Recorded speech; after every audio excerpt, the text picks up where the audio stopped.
Well, hello everyone. I'm live, and I was just being very professional, looking down at my keyboard as we started. Oh my gosh, bear with me here because this is going to be kind of goofy for me today, because I wanted to apologize, and I'm serious about that. But I'm also going to do some kind of lighthearted stuff along the way here. But I do want to mention that I'm going live. And it's always fun if you comment and tell me who you are and where you're watching from and whatever. So there, I've said that. Now, what happened yesterday, I presented a little video showing you a keyboard exercise where you can do certain patterns based on certain chords to improve the accuracy of your precision of your playing as a keyboard player.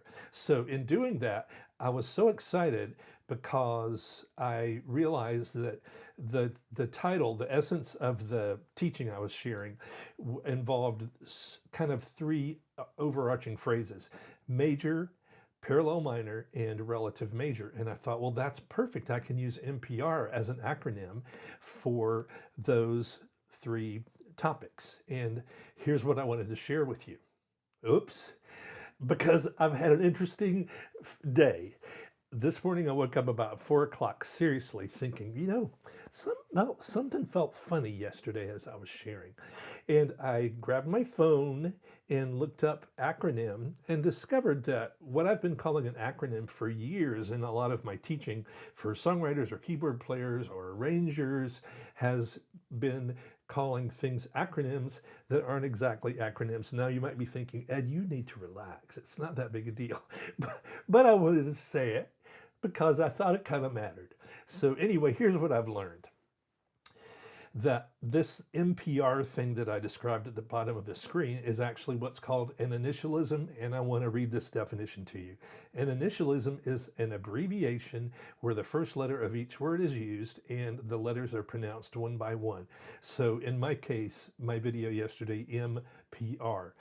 Here's a well-known one: FBI, CIA, and here's one of my favorites, try to use it every day, DNA, which long version is oh shoot, I thought I could say it perfectly. Deoxyribonucleic acid. There you go. I like to use that word in its full glory every day. And now I've done it. Thank you very much for that. But seriously, acronyms are actually abbreviations where the letters from each word form a pronounceable word, like NASA or OPEC and so forth. So I fell short of the MPR being, well, initialism was accurate, but in studying it, I realized that these two phrases, two words, initialism and acronym, could be categorized as mnemonic devices. That means something that can help you remember something else.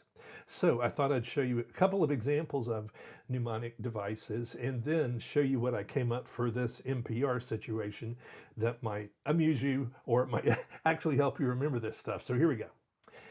This is a very familiar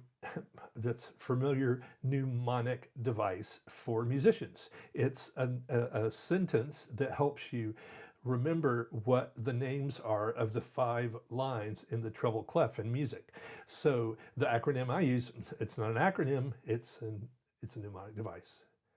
Bear with me here. I think it's funny, and I'm just sort of, going with the silly today. So every good boy does fine describes the first letter of each word describes one of the lines on the treble clef. E, G, B, D, F. So very useful. And these mnemonic devices helped me and millions of other people through the years to learn these particular things in music. Now, I think, yes, after that legit kind of sentence that helps us memorize the lines on the treble clef, I thought I spent some time before I went live here trying to figure out a true mnemonic device like this that could help us remember the MPR of my major and minor and parallel and relative majors and so forth. So here's what I come up with. Enjoy. Whoops, that's not it. Wasn't that dramatic the way I set it up and then I didn't go there? Oh well. Here's what I came up with to better represent the major, parallel minor, and relative major that you see on the right. Now, with a great drum roll, here's what I came up with. Mary picked many raspberries Monday. I think that's hilarious, but maybe I'm tired because I woke up at 3 this morning. But seriously, it is kind of helpful. And as I was preparing to do this live today, I looked at that mnemonic sentence and thought, well, Mary stands for major, picked many stands for parallel minor, and raspberries Monday stands for relative major. So it's kind of working for me. And here's a visual of what I just said. Mary picked many raspberries Monday.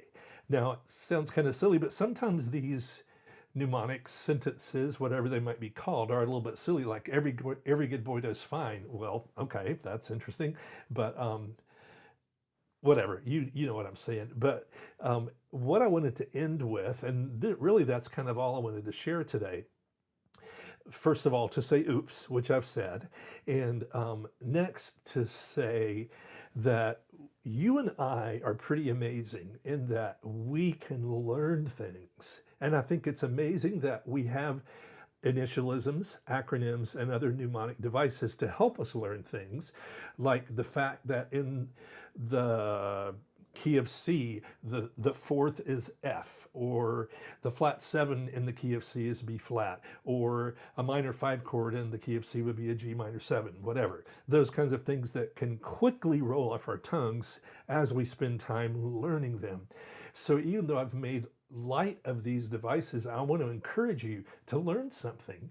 If you've been thinking, I'd love to paint. I'd love to be able to create a watercolor painting where there's a sense of depth between the subject that's closest to the viewer and something in the distance. Or maybe you're a keyboard player wanting to learn certain patterns that aren't comfortable yet for you, or a classical piece that you love, or to play an Adele song or an Elevation song that you love that's not yet comfortable in your fingers. Learn something. Find whatever device can help you learn it and go for it. So that's it for me. And with a final oops, I'll just play this out and say thanks for watching today.